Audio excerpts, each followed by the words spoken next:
Ada kisah yang menjadi sorotan dari seorang dokter forensik. Ia diganggu oleh arwah bayi yang dikubur hidup-hidup oleh ibunya. Dokter Stefani Yulianto menceritakan pengalamannya itu lewat akun TikToknya @dokterstefani. Bagi seorang dokter forensik, melihat jenazah sudah menjadi bagian dari pekerjaannya. Karena kerap berhadapan dengan jenazah, membuat dia memiliki berbagai macam pengalaman horor. Stefani mengungkap alasan mengapa bayi tersebut dikubur hidup-hidup. Ternyata karena ibu dari bayi itu belum menikah. Saat itu Stefani sedang melakukan aktivitasnya. Namun saat dirinya berpapasan dengan anak tetangga, anak tersebut justru ketakutan. Saat ditanya, anak tetangga itu merasa ketakutan karena melihat sosok bayi yang wajahnya penuh dengan tanah di belakang dokter Stefani. Dokter Stefani lalu menceritakan pengalamannya itu kepada sang suami. Diakui oleh Stefani, kejadian ini bukan hanya sekali dua kali. Ia juga pernah bersama suaminya diganggu ketika hendak tidur. Mereka berdua mendengar ada suara anak kecil tertawa dan berlari di depan rumah mereka.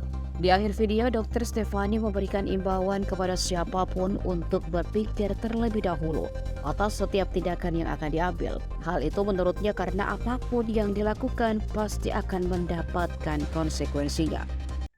Saya pernah didatangi oleh arwah bayi yang dikubur hidup-hidup oleh ibunya. Jadi waktu itu saya menangani kasus korbannya bayi. Dia tuh dikubur hidup-hidup oleh ibunya setelah dilahirkan karena ibunya ini tidak menginginkan bayi ini. Ibunya belum menikah, dihamili oleh pacarnya, dan setelah lahir ya bayi itu dikubur begitu aja sama ibunya. Waktu saya pulang, saya papasan sama tetangga saya. Kebetulan tetangga saya itu lagi sama anaknya. Tiba-tiba anaknya ini kayak ketakutan, nutupin mukanya sambil nunjuk-nunjuk di belakang saya. Ngomongnya itu ada anak kecil, mukanya serem, mukanya ada tanah-tanahnya. Ya waktu itu saya cuma bujuk aja, saya bilang, ya nggak apa-apa, dia nggak ganggu kok. Gak usah takut ya dek. Terus malam-malam waktu itu saya lagi ngobrol sama suami saya sebelum tidur, kami dengar ada seorang anak kecil ketawa-ketawa sambil lari-lari di depan rumah kami. Waktu kami intip dari balik gorden, nggak ada siapa-siapa. Terus akhirnya saya cerita ke suami saya tentang kasus yang saya tangani.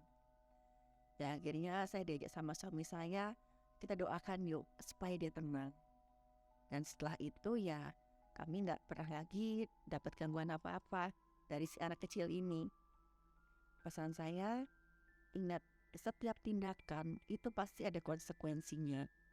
Maka pikirkan baik-baik sebelum memutuskan untuk melakukan sesuatu.